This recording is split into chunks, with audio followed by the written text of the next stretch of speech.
천냥빚을 진 새색시. 어느 마을에 한 선비가 살았다.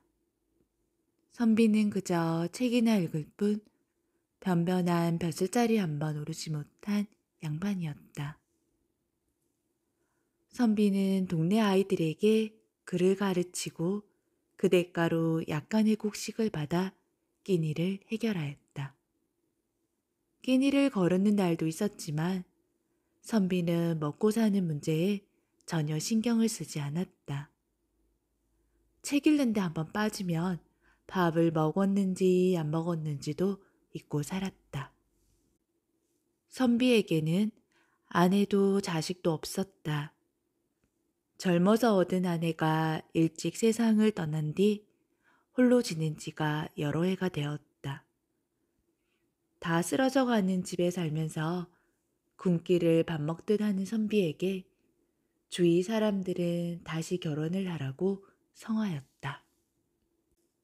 여보게, 밤낮 없이 집구석에만 처박혀 지내지 말고 자네도 새 장가를 들게나. 옆에서 보자니 딱해 죽겠구먼. 예쁜 색시를 얻어 아이도 낳고 오손도손 사는 게 재미 아닌가. 그렇게 책만 파고 있으면 쌀이 나오나 밥이 나오나 딱한 사람 같으니라고. 주위 사람들의 한결같은 성화에도 선비는 사람 좋은 미소만 지어 보일 뿐 아무 반응도 보이지 않았다. 선비도 마음으로야 새 장가를 들고 싶었지만 자신의 초라한 처지를 생각하면 감히 결혼할 엄두가 나지 않았다.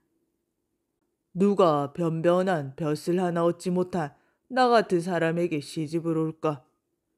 괜히 애만 사람 데려다 고생만 시키지 굶더라도 혼자 굶는 게 나아.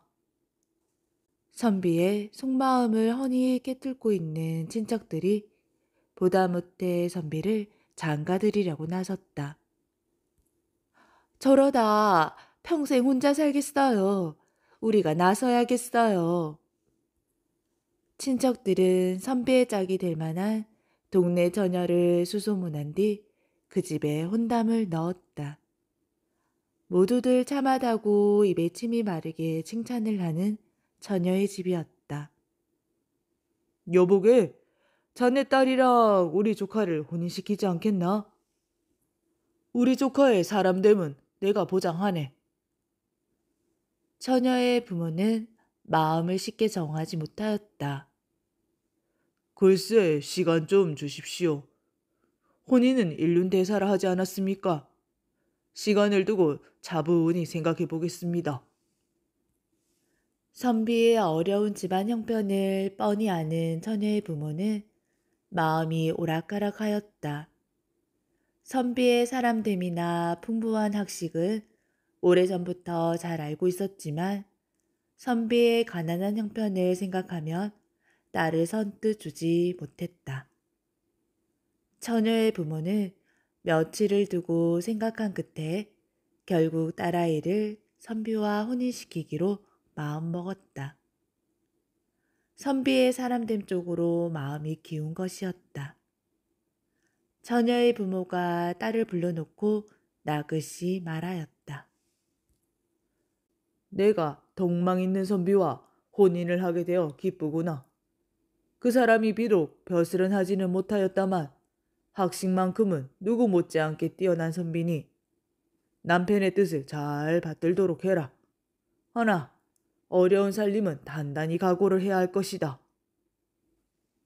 처녀는 오히려 부모를 위로하였다. 아무 걱정 마세요. 부모님 말씀 마음에 깊이 새기고 열심히 살겠습니다. 걱정하지 마시고 부디 건강하세요. 드디어 처녀는 선비와 혼인을 하였다. 혼인을 하고 보니 남편은 듣던 대로 반듯한 선비였다. 선비는 매일 아침 일찍 일어나 몸가짐을 바르게 하고 글을 읽었으며 모든 면에서 흐트러짐이 없었다. 어지간한 일에는 큰 소리 한번 내지 않을 정도로 성품도 훌륭하였다. 새색 씨는 그런 남편을 마음 깊이 존경하였다. 하지만 집안 형편은 새색 씨가 생각하였던 것보다 훨씬 어려웠다. 동네 아이들에게 글을 가르쳐주고 얻은 곡식이라야 겨우 몇 대뿐인데 그것으로는 남편과 둘이서 끼니를 잇기도 어려웠다. 새색 씨는 남편에게 괜한 근심을 지우고 싶지 않아 어떻게든 버텨보려고 애를 썼다. 하지만 벌이가 없는 상황에서 먹는 양을 줄이는 것만으로는 한계가 있었다. 부부는 끼니 거르기를 밥 먹듯 하였다. 어느 날 새색 씨가 더는 참지 못하고 남편에게 따지듯 물었다. 당신이 글 읽기를 좋아하고 학문에 큰 뜻을 두고 있다는 것을 알고 있습니다. 하지만 이렇게 글만 읽다가는 당신도 저도 굶어 죽을 수밖에 없습니다. 아무리 글 읽기가 좋아도 입에 풀칠은 하고 살아야 되지 않겠습니까? 대체 무슨 생각을 하고 계신 건가요? 우리 집에 당장 먹을 곡식이 없소? 허허, 정말 미안하구려. 허나 내가 무슨 생각이 있겠소? 당신에게는 미안한 말이지만 나는 돈벌이에는 관심이 없고 능력도 없는 사람이라오. 새색 씨는 남편의 무책임한 말에 기가 막혔다. 당신은 우리 집 가장입니다. 가장이 그렇게 돈벌이에 무심하면 어찌합니까? 무슨 대책을 세워주셔야지요. 미안하지만 내게는 아무 대책이 없소. 없으면 없는 대로 사는 수밖에 없지 않겠소? 새색 씨는 남편의 태도에 은근히 화가 치밀었다. 당신이 정 그러시다면 당신에게 돈을 벌어 오라고는 하지 않겠습니다. 대신 제 부탁 하나만 들어주세요. 부탁이라니. 당신 친척 중에 살림이 넉넉한 분이 계시지요? 누구 말이오? 지난번 혼례식 때 오셨던 그 무관인가 하는 분 말입니다. 아, 우리 당숙 말이오? 당신께 천냥만 빌려오세요. 1년 안에 갚겠다고 하시고요. 그러자 선비는 버럭 화를 냈다. 어찌 나에게 그런 일을 시킨단 말이오? 이제껏 누구에게도 돈 이야기를 해본 적이 없소. 선비는 딱 잘라 거절하였다. 다시는 내 앞에서 그런 말이랑 꺼내지도 마시오. 새색 씨는 실망하였다. 큰일이네. 저 사람만 믿고 있다가는 굶어 죽기 딱 좋겠구먼. 돈을 벌어오기는커녕 구워오는 것도 못하겠다니. 새색 씨는 돈벌이에 통 관심이 없는 남편 탓에 굶어 죽을 생각을 하니 앞이 캄캄하였다. 무슨 수를 쓰든 입에 풀칠 정도는 벌어야 하는데 이를 어쩐담? 남편만 바라보고 있다간 큰일 나겠어. 내가 직접 나서는 수밖에. 새색 씨는 여러 날 궁리한 끝에 직접 당숙에게 편지를 쓰기로 마음먹었다. 당숙님 보세요. 저희 살림살이가 너무 어려워 염치불구하고 이런 무례한 글을 올립니다. 저에게 천냥만 구워주세요. 그 돈으로 어떻게든 살림을 일구어 보겠습니다. 딱 1년만 빌려주시면 반드시 돈을 갚겠습니다. 새색 씨는 편지를 당숙에게 전하였다. 시집 온 지 얼마 되지도 않은 새색 씨에게 뜻밖의 편지를 받은 당숙은 몹시 당황하였다. 아니, 천냥을 구워달라고? 당숙의 눈이 희둥그레지는 것을 옆에서 지켜보던 당숙의 아내가 냉큼 편지를 낚아챘다. 무슨 내용이기에 그리 놀라시는 겁니까? 편지를 빼앗아 읽던 당숙의 아내도 입이 떡 벌어졌다. 아이고, 새색시가 간또 크네. 시집 온 지 얼마나 되었다고 겁도 없이 시댁 어른에게 천냥씩이나 구워달라고 하니. 옆에 있던 당숙의 며느리도 한마디 거들었다. 한두 푼도 아니고 천냥이라고요?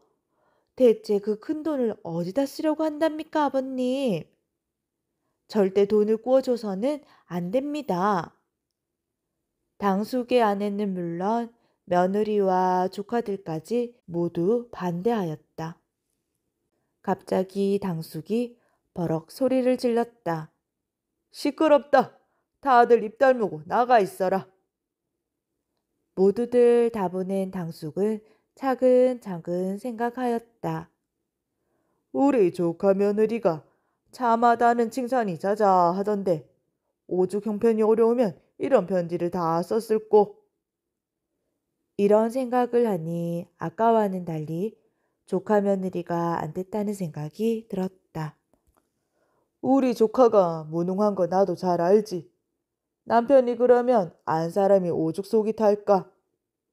제 딴에는 무슨 생각이 있어서 그러는 것 같으니 천냥을 날리는 셈 치고 한번 빌려줘 보자. 당숙은 다시 식구들을 부른 뒤 조용히 타일렀다. 다들 조용히 하고 내 말을 들어보아라. 내 보기에는 이번 일을 그렇게 나쁘게 생각할 것만은 아닌 듯 싶다. 오죽 먹고 살기가 어려우면 새색시가 이런 용기를 내었겠느냐. 너희도 입장을 한번 바꾸어 생각해 보아라. 내 일전에 새색시를 보니 야무진 생김새나 말씨가 보통 내기가 아니더라. 오늘 이렇게 편지를 받고 보니 첫인상이 틀린 것 같지 않아. 나는 왠지 새색시가 믿고 싶다. 천냥을 구워주기로 마음 먹었으니 이러쿵저러쿵 하지 말거라. 당숙은 집안 사람들의 반대를 잠재우고 새색시에게 천냥을 빌려주기로 뜻을 전했다. 며칠 뒤 당숙은 하인을 시켜 새색시에게 천냥을 전해주었다. 천냥을 받은 새색시는 돈을 벽장 안에 넣어두었다. 천냥으로 무엇을 한담? 반드시 큰돈을 벌어야 하는데. 새색시는 며칠을 두고 궁리하다 그럴싸한 방법을 생각해냈다. 그래, 바로 그거야. 새색시는 무릎을 탁 치며 기뻐하였다. 새색시는 곧장 계획대로 일을 시작하기로 하고 아는 사람들 중에 일을 맡길 만한 사람이 있는지를 살폈다. 아무리 봐도 믿음이 가는 사람이 없었다. 아무에게나 일을 맡기기는 왠지 불안한데? 누구에게 일을 맡긴담? 그때 좋은 생각이 떠올랐다. 맞아, 아이들이 있었지? 남편에게 글을 배우러 오는 아이들에게 이 일을 맡기면 되겠다. 그 아이들은 영리해서 잘할 수 있을 거야. 새색시는 남편에게 글을 배우러 오는 아이들의 도움을 받기로 하고 우선 장에 가서 맛있는 떡을 사왔다. 얘들아, 이것 좀 먹으렴. 평소에 냉수 한 그릇도 못 얻어 마시던 선비집에서 맛있는 떡을 먹게 된 아이들은 신이나 어쩔 줄 몰랐다. 이건 선물이야. 새색시는 아이들을 배불리 먹인 뒤 색색으로 꾸민 예쁜 비단 주머니를 선물하였다. 무슨 영문인지 모르는 아이들은 떡과 예쁜 비단 주머니를 선물로 받고 마냥 좋아했다. 새색시는 들떠있는 아이들을 불러 모은 뒤 아이들에게 돈을 나누어 주며 이렇게 말했다. 너희들에게 부탁할 일이 있어. 당연히 들어드려야지요. 무엇이든 말씀만 하세요. 이 돈으로 감초를 좀 사다 주렴. 감초요? 그래, 성문 주변에 있는 약국에 가면 살 수 있을 거야. 그거야 뭐 어렵지 않아요. 날마다 지나다니는 길인데요. 아이들은 그러겠다고 약속을 하였다. 아이들은 하루도 빠짐없이 감초를 사왔다. 창고에 있는 감초가 점점 높이 쌓여갔다. 새색 씨의 집안에 감초가 쌓여가자 시중의 감초들이 차츰 값이 오르기 시작했다. 처음에는 조금씩 오르더니 서너 달이 지나자 감초가 아예 씨가 마르면서 값은 어느새 처음보다 5배가 넘게 껑충 뛰어올랐다. 감초값이 뛰자 새색 씨는 창고에 있는 감초를 슬슬 내다 팔기 시작하였다. 처음에 산 값의 5배가 넘는 돈이 고스란히 손에 들어왔다. 새색 씨는 순식간에 큰 돈을 벌었다. 새색 씨는 집을 넓히고 살림살이도 새로 장만하였다. 새색 씨는 끼니 걱정 없이 편안하게 살 수 있게 된 것이 너무나도 기뻤다. 이 모든 것이 당숙 덕분이라고 생각하니 코끝이 시큰해졌다. 새색 씨는 붓을 들어 편지를 썼다. 당숙님 보세요. 무엇라고 감사를 드려야 할지 모르겠어요. 당숙님 덕분에 저희가 끼니 걱정을 덜게 되었습니다. 남편이 편안하게 글 공부에만 매달릴 수 있게 된 것이 무엇보다 기쁩니다. 이 모든 것이 당숙님 덕분입니다. 무엇으로 이 은혜에 보답을 해야 할까요? 제가 진 마음의 빚은 평생을 두고 갚도록 하고 우선 빌린 돈 1,000냥을 보내드립니다. 정말 감사합니다. 새색 씨는 편지와 함께 빌린 돈 1,000냥을 보자기에 곱게 싸서 당숙에게 보냈다. 돈을 받은 당숙은 깜짝 놀랐다.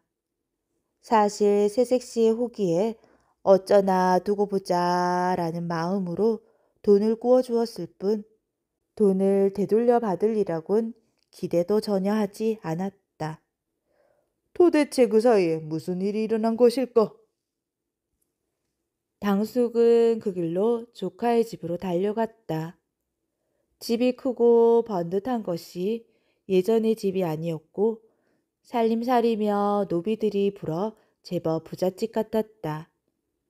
당숙은 놀란 마음을 진정시키고 조카 며느리를 불러 물었다. 대체 어째된 영문이냐? 어찌하였기에 이토록 짧은 시간 안에 집안을 일으켰단 말이냐? 새색 씨는 머리를 조아리며 말하였다. 모두 당숙님 덕분입니다. 새색 씨는 돈을 벌게 된 그 사이의 일을 자세히 이야기하였다. 오호, 정말 대단하구나. 당숙은 조카 며느리의 현명함에 감탄하며 돌려받은 1,000냥을 도로 꺼내 놓았다. 너에게 돈을 빌려줄 때에는 받지 못할 거라고 생각하였다. 그런데 내 이야기를 듣고 보니 참으로 놀랐구나. 너의 지혜로움에 감탄할 뿐이다. 자, 이 돈을 너에게 줄 테니 재산을 불리는데 보태도록 해라. 아닙니다. 저는 돈에 욕심이 있는 사람이 아닙니다. 오직 글 공부하시는 남편이 돈 걱정하지 않고 공부에만 전념할 수 있었으면 하는 마음으로 이렇게 했습니다. 사람이 세상에 태어나 끼니 걱정 없이 살면서 주위 사람들에게 덕망 있는 사람이라는 평을 듣는 것 말고 더 바랄 게 무엇이 있겠습니까? 재산을 모으고 부자가 되는 것은 결코 제 소원이 아닙니다. 새색 씨는 끝내 돈을 받지 않았다. 새색 씨는 지혜로울 뿐만 아니라 살림에도 재주가 있어 바느질이며 옷감 짜는 일이며 못하는 것이 없었다. 검소하고 부지런하여 집안을 착실하게 일구어 나갔다. 현명한 아내를 둔 덕에 선비는 좋아하는 글 공부에만 전념하여 학식을 쌓았고 부부는 오래오래 행복하게 살았다.